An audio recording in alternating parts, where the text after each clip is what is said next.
Right, we want to move on. This is going to be intense. We want to make sure there's not really a gap until you certainly have lunch, because there's so much to get through, and we want to leave you with very clear impressions of the kind of issues which need to be at the front of your mind. Welcome, all three of you. And you can see who we have: Jens Henriksson, who's President and CEO of Swedbank. We have Anna Kinberg Batra, former Shadow Prime Minister of Sweden. And I checked with her, does she want to be introduced as former Shadow Prime Minister? And we have an active Shadow Secretary of State for Business and Industrial Strategy, Jonathan. Very good to see you. And you can see what we're talking about: the fragile confidence in governments, financial institutions, and the wider political system. And I put this to Tom a moment ago, but how are you feeling, whether you're serving or whether you might have been serving, and certainly what you see corporately? Jens, for you, first of all, how confident do you feel about the political systems? At large, I do not feel confidence, and the reason for that is that one of the basic foundations of political discussions has been falling apart, and that is that you're not allowed to lie.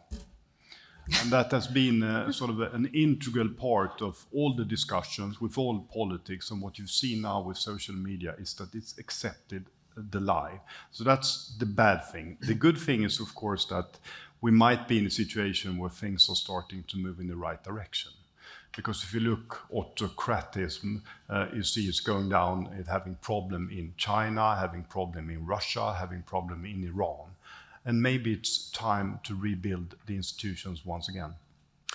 Let me ask Anna, former serving, no longer in Parliament, but Jonathan as well, you are in Parliament, both of you. Do you think the political class and the political systems, the political parties, can actually handle the enormity which we've already laid out in the first 40 minutes of this conference? I would say not yet. If we look around, if we look to the UK from outside, I must admit, or if we look to Sweden, you see that the parties, the governing parties, the major opposition parties, meaning Social Democrats and moderates in Sweden then, or Labour and Tories here, are rigged for distributing existing wealth in the old structures or from the old structures. Now, when they no longer really are as relevant as before, and the major movements are happening outside of these structures, as you pointed out in the last session, when you are every day wake up outside the box in polycrisis and are meeting constant shocks, then the parties turn dysfunctional. And the thing is, and the dangerous thing is, what happens then is, which you can see a number of examples of, is that the parties turn inwards, sort of. They try to protect themselves against change. Party members they feel fear. They want things to slow down. They want things to be like before again, and they can even run on elections successfully doing so. However, that increases the distance really between the party's way of functioning and what actually needs to be done, which is navigating without a map in the new order. There are political leaders who dare to do so, but then you're punished, not least by your own party members who get stressed by the developments. So politics will need to change. I believe it is possible, but that requires a new type of leadership. Jonathan, serving in the House of Commons as you do, is that the way you feel? I mean, you can obviously make party political points, but let's do political science points here about the ability of the system to handle the enormity of these polycrises now, just to understand it, let alone cope with it. Yeah, well, Nick Boutine accepting this invitation and coming along today, we've had 2 changes of Prime Minister in the UK, so it feels quite hard to defend the British political system in that sense as being fit for purpose right now. But from an opposition perspective, I mean, yes, I do think, I'm intrinsically quite an optimistic person, and in my job as the Shadow Business Secretary, I can sort of visit any business in this country, and that generates a sense of optimism and what is possible. I do think one of the defining features of politics anywhere in the democratic world today is the volatility which you see in things that didn't seem possible a short space of time ago become accepted wisdom relatively quickly, and certainly the kind of changes we've seen in the UK, even if you take the position at the last general election in the UK in terms of who was Prime Minister, what the politics was, what the contest was. That has changed so rapidly, much more so than we've seen in previous decades of political history. I have confidence we can meet the challenges. But do you feel that what you've seen both within your party and elsewhere among the other parties represented in Parliament, there has been an ability to be agile, to flex, to reconsider, and actually amend significantly? Yes, on that score, very much so, because, I mean, if you look at, well, it's hard to look at which particular phase of the current government, but they themselves have changed quite dramatically as to terms of what is modern conservatism, and therefore we've had to change quite significantly on the Labour side. So I think that flexibility is there, whether that's, flexibility only gives you the chance to make the right decisions. It doesn't mean you will make the right decision. So the system, I would say, in the UK is very adaptable, but it ultimately comes down to, are you making the right decisions that the country needs? Jens, when you look at it from the corporate and financial sector, with those three key words at the beginning, the fragile confidence, do you believe that confidence can be maintained, or is it a struggle now? Well, it's always a struggle to keep confidence, and that is what you do every day. Because in the end of the day, like everybody knows, confidence can be lost in 2 seconds. You say something stupid and it's gone, and it takes years to rebuild. And I think the key point to what the Shadow Secretary alluded to is that if you look on the political system in Sweden, what happens is that politicians actually do what they promise before the election. That is what research is very clear. But what I think you need to do in times like this is to, when you get into power, to say, okay, we went on this, but now things have changed and we need to do another thing. And that's politically costly. It's costly. Regardless of party. But the key point is that you need to say, I want to go there, yes. And you need to be transparent, yes. And then you need to do the things. And you need to say that you do them because it's the right thing to do, not because somebody else is telling you to do it. And that's why I'm optimistic about leadership, because there are people and persons with these capacities around in and outside parties and also businesses. However, the parties, the old power parties, if you will, are not as agile or do not really allow this. They will punish leaders who go outside the expected and so on. Sometimes media would also help them to do so, which makes parties increasingly risk avert, whereas you actually need to be more like an entrepreneur to lead, also if you lead a country in this world. And that's the trick that's the issue with the distance. I still hope it can be bridged, but parties need to rethink. If you look at my fellow countryman Greta Thunberg, for example, she's one example of getting world-class powerful in the entire world without joining any party, as I know, but using the massive power you can actually get through social media, transparency, and in a world where information travels freely and instantly around the world. You can use it for beneficial purposes, or at least to lift the climate issue. You don't have to use it only to seek conflict, to make conflict more stupid or turn backwards. Let me put this to all three of you, but what we're doing is we're circling around a very critical issue here, which is that the public, in a time of crisis like this, polycrises, expects that miraculously the political class, the corporate class, the corporate and political leaders will find a solution. And I'd put to you that actually we may be in a situation now which defies solutions because of the enormity and the poly nature of what is happening. It's like a Rubik's Cube, which you can never line up. Jonathan, what's your view as you detect it on the floor of the House of Commons? Well, I'm more optimistic than that. I mean, first of all, I think that the public, certainly in this country, are very much, if you look at, for instance, in the pandemic, the benefit of the doubt that people gave the government at successive times in terms of really quite severe restrictions on personal liberty, the lockdown phase and so forth, and actually people were very supportive of that. I mean, I think... But we've moved on from there. We've moved on from there. I mean, the crucial issue for me is, the reason this issue of confidence is so important is, if you look at the kind of challenges we saw outlined in that first session, they can only be solved by, I would say, public and private, state governments and private sector working together. I take Tom's point about technology being the answers to climate change, but in the UK, if you think about the problems we've got with grid connections or the way we've fallen behind on battery production for electric vehicles. These require a state relationship to the private sector. It cannot be done alone. So these issues become even more important. And I think the right solutions are there. I don't think we're following them as a country at the minute, but you would expect me to say that as an opposition spokesperson. But I'm optimistic we can get it right. I accept the point that there are so many crises right now. It is not an easy time just to focus on one of them, for instance, the net zero challenge, and say, let's do it. However, I have absolute confidence in the capacity of this country to meet those challenges if we made the right decision. We'll build on this about what national security really is in the next session. But I need to keep coming back to that. You may be saying that now on the 1st of December, but look at the privations that many are going to face in this country, and they will expect, both here and in many other countries, not just in Sweden and the UK, that somehow the political class will find a solutions with money they don't have. That's why I'm pushing it about the fragile confidence in government. You will make political advantage of it from the Labour Party point of view, but actually we've got to be very pragmatic about this. We do. But I mean, I would say the key thing is that political instability always, in some degree, comes from economic instability, and then there's an unfortunate kind of feedback loop. And many of the, I would say, political driving factors in the UK in the last 10 to 12 years have come from the fact that squeeze on living standards has been evident. So I don't think we are looking at a new phase in that sense. We're seeing the continuation of, relatively stagnant wage growth, poor economic growth, poor productivity growth, and so forth.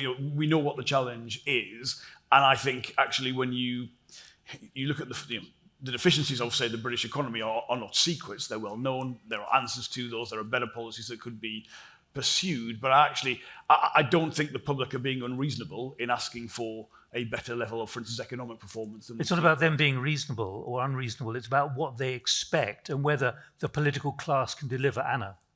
Now, what populist politicians are doing in the, if I may say so, Old West, if you will, Western Europe, US, is promising that things will get slow again or turn back to how they once were. And that's a false promise that can never be delivered upon. So that only fuels actually miscontent in the political system and parties, which is also, of course, why it's dangerous. It serves to polarize, to divide, to seek conflict. I think the Old West or rich today world, if you will, has a lot to learn from the not so rich world and the countries who have other struggles. If you compare Sweden and the UK on the one hand, well, we struggle about how things used to be and fuel prices and, we don't like change. And if you compare that to, say, Ukraine and India, you see other things happening, because in countries like these, they know that their structures don't work. They maybe didn't even have them. Completely different countries, of course, but you can see, I work on I have a government utredning, how do you call it? Inquiry on the payment system. And through which I see, if in Ukraine, for example, that when war struck in spring, digital payments increased, whereas Swedes took out more cash. Swedes want to trust the old system and take home cash. Ukrainians knew that the physical infrastructure was in immediate danger, of course, and thrown to pieces. And instead they got help literally from above to build cloud structures, secure cloud structures, because they needed to survive. India, of course, didn't have old infrastructure like Western style, so they are very good at building mobile systems at low unit cost, serving poor people in remote areas, because they have to or they'll be dead. So they didn't ever expect old systems to function. It's we who did so who are now struggling, because we have parties who used to work with distributing what the old structures can give. So my advice to any politician in any Western country would be, forget that. If you're lost without a map today, skip your old map and try to navigate in the new world. And then you come back to, without losing elections or your party's confidence, which is very difficult. I know, because I've tried. Yes. Sorry, could I say that there's also, of course, opportunities coming out for crisis. Definitely. And when there's a lot of crisis, that means that you can grab them and you can do what you want to do. Because the crisis has given you legitimacy to act, and you don't need to explain to people why are you acting. And the good thing is also, of course, that you can hurt a lot of people at the same time. So no government can survive if there are students on the street. No government can survive if there are pensioners on the street or firefighters. But if everybody's out on the street, then you can play them out. So the key point is about sort of make burden sharing and making sure that everybody needs to take their part. It's like, when you're in an office, it's always difficult to move somebody from one room to another room. And what you do is you move everybody's room, because then everybody gets a little bit angry. That's how you solve problems. You need crisis awareness among electorates also in mature countries. Yeah. And we have that now. Now we have, and post-corona we have more of it, which may prove useful, if I'm optimist now, these coming years. What's your overarching assessment, though, Jens, about the ability, and I'm picking up on Helen's point, I don't know if you hear it right at the beginning, which she was making about leadership, about the ability of leadership to understand the need for new agility, new nimbleness, new confronting, and the word humility keeps coming back as well. Do you see that among, not just in your bank, but also among your clients, your customers, a willingness to understand the enormity of change, which means they have to change?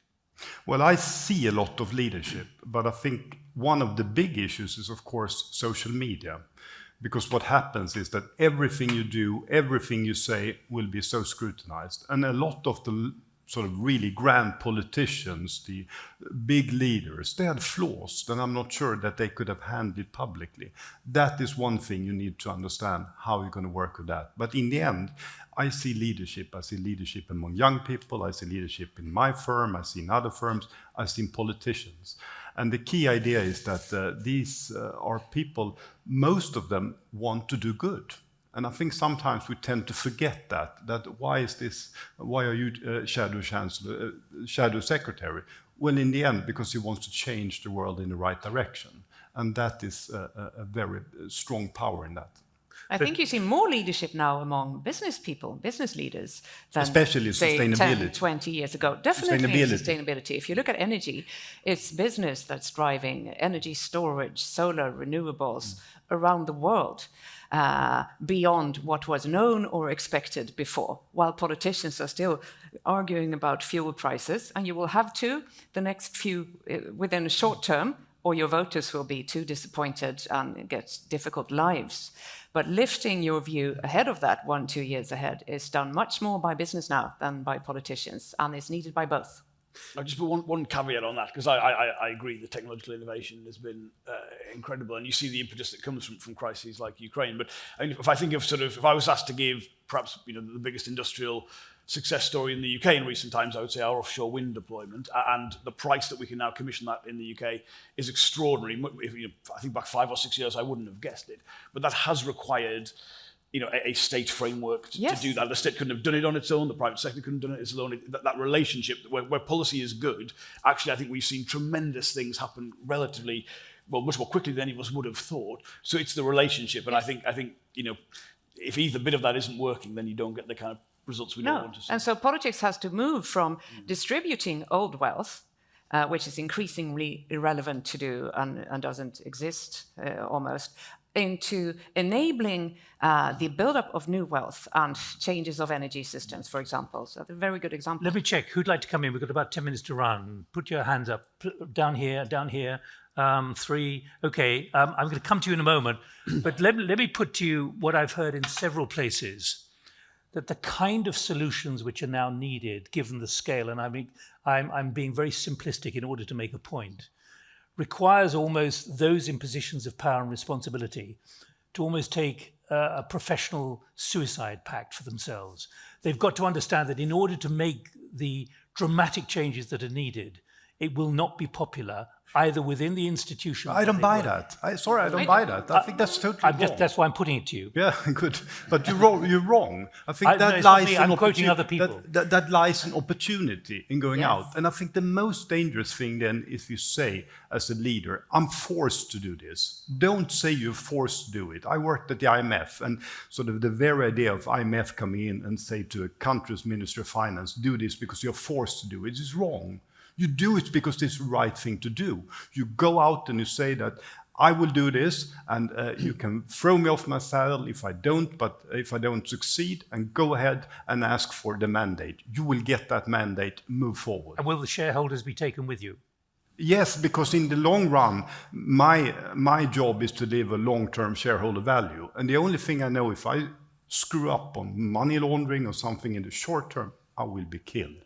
But in the end, I need to have a strong focus and believe in what I do. Anna? I both agree and not with Jens, as you saw. I tend to agree from time to time, from different party backgrounds and all of that. But the thing is, you need some balance of confidence capital to be able to step out from the expected, to say to your voters or party or fellow countrymen, like, look, this is not functioning anymore. We are in deep crisis where we need to take new steps in a, for me, unknown direction. That takes courage. I do believe there are leaders with courage and knowledge who would be able to do so. You will need to personally to be even put your position at stake.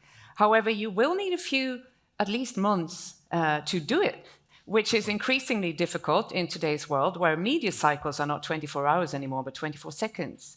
So everyone, including voters and media, will have to give political and business leaders at least maybe even more than a week to prove the results of taking these bold steps, and more will do it. Jonathan? I'm with my fellow panelists here. So I was a junior energy spokesperson for the Labour Party in the 2015 election, and at the time, any room like this, we'd have talked about the energy trilemma, so how you couldn't have at the same time security, low cost, and decarbonisation. Now you look at what has happened because of Ukraine, and actually, you know, the net zero choice is the low cost choice now as well. So, I mean, it's a terrible situation that has produced that. But the idea it's a suicide pact to do the right thing politically, I don't see that. I think there's a strong case you can make. If you think about a relatively straightforward challenge in the UK is the terrible efficiency of UK's housing stock.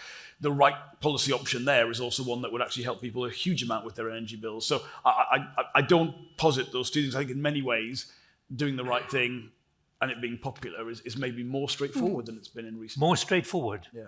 Okay. People are always... And transparent, I think. Be honest and say, look, this is difficult, but I will give it a try, and they will trust you more than if you lie to them, of course. Yes. People are always smarter than you think, Yeah. but they always know less than you think.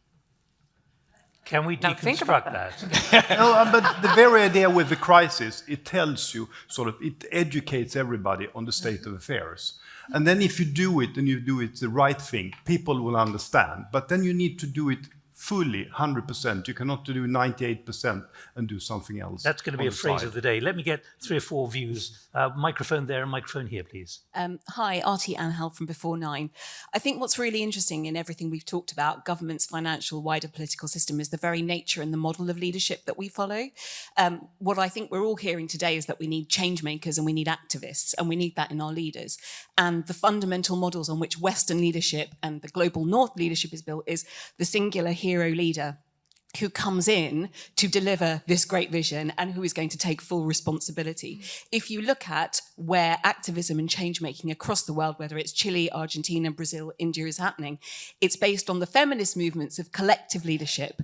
And I think that we all need to be recognizing that whilst people want to believe in the singular hero leader, that in itself brings so much risk and damage in terms of the pressure that we need to be promoting collective leadership and this shared power, shared responsibility in governments so that it's no longer about the single individual. And I just wanted to get your take on that. Really. Thank you very much. Could you stack that up for the moment? Let's get another view here. And can we move the microphone? Who's had the hand up there? Please. Yeah, hello, hi. Aswar from founder of Aswar Sports Agency. I just was wondering, is it a solution for Sweden to join Swexit, and how would that affect their financial and political system? Thank you. One more question here, or point. Stefan from White Cap Consulting. I've got a question on Brentry, as in the opposite to exit. We heard earlier that the EU is obviously re-emerged as a very, very strong political power. We have a generation in our country where the vast majority is in favor of building strong alliances with Europe. And we've now heard over the last few weeks, all the economic forecasters said it's the worst decision we've made in 20 years. And we've really, really suffered as a country. How what's your view that both the major party in terms of the ruling party as well as the opposition party are both still in favor of Brexit being the status quo? Fragile confidence, Brexit. Okay. Right. Let's pick up particularly on that first point about the risk of single hero leadership. What do you think, Jonathan? Well, so this is a fascinating question because there is no doubt when you're talking to your voters, you're trying to get re-elected, they put a tremendous focus themselves on who the leaders of the political parties are, even in a parliamentary system where you don't get to vote for that person, but they do take a great deal. And I look at actually previous, where anyone would agree, very successful governments in British history. I mean, the post-war Attlee government was very much a collection of quite serious principal figures, but it wasn't necessarily seen as simply the Prime Minister being the driver of that. I mean, Attlee was sort of famously a classic chair of bringing all those talents together. I think you're right, but I'm not sure how easy it will be to convince the public, partly because they don't tune into politics, to the depth that someone like I would, and therefore the impression they get of the leader is a huge part of how they see the overall offer being given. But I think you're definitely onto something. The question is, can the political system in this country or any country adapt a little bit to that? Do you want to go through all the panel and then, or answer all the questions? Well, is there anything you want to pick up from anything else? Well, I just the Brexit question. Can we just pause that one for a moment? Right. Okay. Yeah. It's complicated. I know. I definitely don't believe in the single strongman leadership idea. I hope it peaked around 16, 17 sometime when Trump won in the US, of course. You've seen the last few years and the last few prime ministers in this country. I'll let Jonathan comment on them. You look around in the world, you see Viktor Orban in Hungary, for example. You see Jair Bolsonaro in Brazil. And you, of course, see Vladimir Putin in Russia. That's not my ideal type of leadership and not anyone's. The single strongman is dangerous for himself, for his people, and for democracies. I do believe, however, in having democracy, anchoring, talking to people, being transparent, safeguarding checks and balances, and from time to time daring to take a step out in the open because you need to as a leader. That's something completely different than the unchecked strongman. He's dangerous, but she or he who talks to its electorate and says, look, we need to change or our country will suffer. That's something else, and that is what the world needs more of. Jens. Yeah. I think it's an extremely interesting and difficult question. Put it bluntly, in a company, you cannot say that you have shared responsibility. You need to have, you are responsible, and because every time we go wrong, it's because we do not know who's responsible. So that's really important in the company. Does that mean that there is a strong man in the top that takes all the decision? No. What I do is you delegate down, you take the decision within this framework, and then you create the people around you and you tell them that may the best idea win, and you disagree and talk all the time that until you then take these decisions. But in a company, you need to have that. In politics, it's more difficult because then you have you cannot have one person included in everything. Then you need to have a team. But in the end, I think you need to have one woman at the top.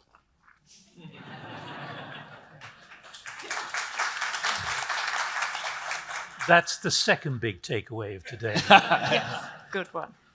Jonathan, let me just put to you, and I leave your Swedish colleagues to come in, but what is emerging on climate change in this country is very interesting about citizen assemblies, about a new bottom-up kind of power emerging, because as a way of counterbalancing what they see as blockage at the top. Where do you think that could be going, given we are talking about fragile confidence in governments? To be frank, I'm pretty sceptical of the sort of case put forward for that. I mean, I think often I see citizens' assemblies put forward as a way of people, rather than trying to win an argument, saying, we'll just have a different collection of people making the decisions, and that's not the way to win that. I mean, if you look at fundamentally where the UK's political system is on climate change, it is, we have no kind of, scientific denial element really within the House of Commons, and like say the US. So actually I think the political system is behind on that. The key question for the UK will be not whether people are in favour or against action, but is the pace of change fast enough to meet our own declared objectives? And are we willing to be honest and transparent about, for instance, the fact that the UK is obviously a much more services-based economy than some of our peers, and therefore we do essentially outsource a lot of our emissions footprint. And if you're being honest, it would be considerably higher if you look at the overall impact of the UK in terms of where we lie in our responsibility and our contribution to that. So I think, look, there are questions around how we're doing in relation to that, but I don't necessarily see simply changing the group of people making the decision as a way around that. I think you've got to win the argument on the things you want to see happen. I'm hesitating on the Brexit question because it's going to unleash a sort of swarm of bees. So I'm going to ask you to comment on it in a moment, but I'd like to get one more contribution here. We've got about 4 minutes to run. Yes, hello. I'm Victor Heddenberg with AMBA. So when you look at the fragile confidence in governments, since this is called outer thinking, maybe there's a way to think about how our political systems are structured. And if you look at one country where there isn't as much of a fragile confidence as other countries in the West, it's Switzerland. And Switzerland is very much built on the idea that actually if politicians need to change an idea, let's say then they were elected upon, they bring that question forward to the public and they say yes or no. And so I think the problem right now is that there's this political class, they have their own ideas, they do their own thing, and the people don't feel like they're part of the checks and balances of that system. Okay, and let's leave it there. The public not feeling they're part of the checks and balances is the system, even though there are parliaments. Anna? Checks and balances should be in any constitution, written or not.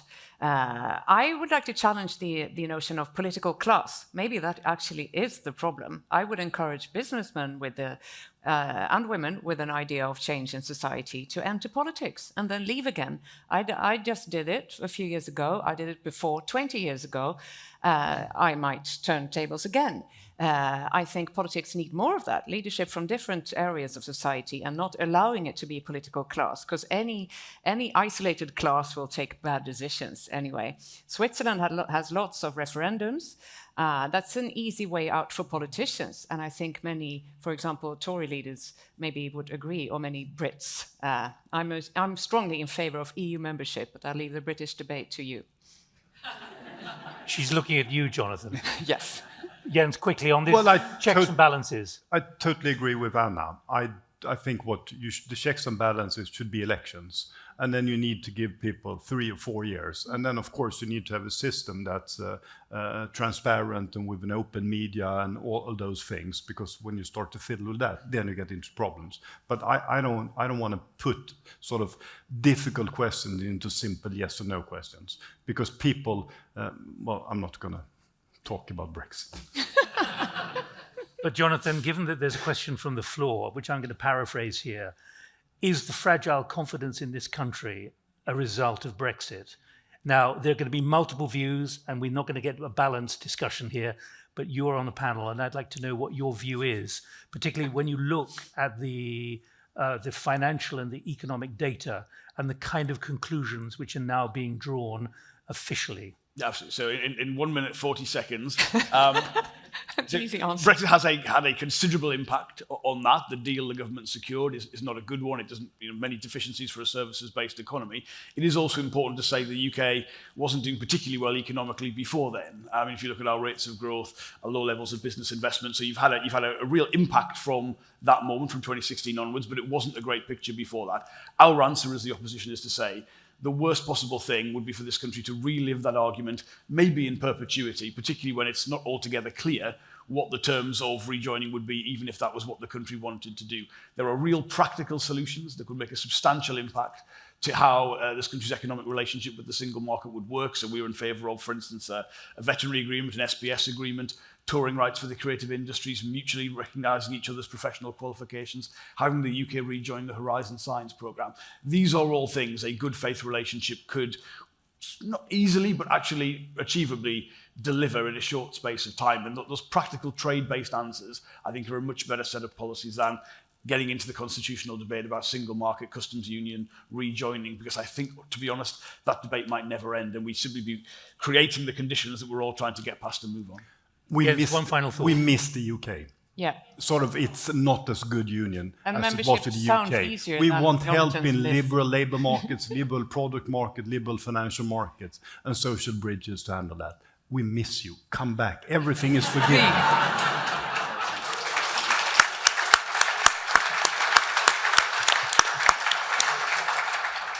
Hannah? You'll be most welcome. Membership sounds very much easier than Jonathan's quite All right, complicated Jens, list of things. you can lead the And we need negotiating you. team. All right, now look, we could go on and talk a lot about that, but we are talking about fragile confidence at a time of crisis, some of which has been generated by Brexit, but it's much broader. So thank you all three very much indeed for sharing your thoughts, and Jens for coming as well from Stockholm this morning. Thank you, much appreciated. Thank you. Super.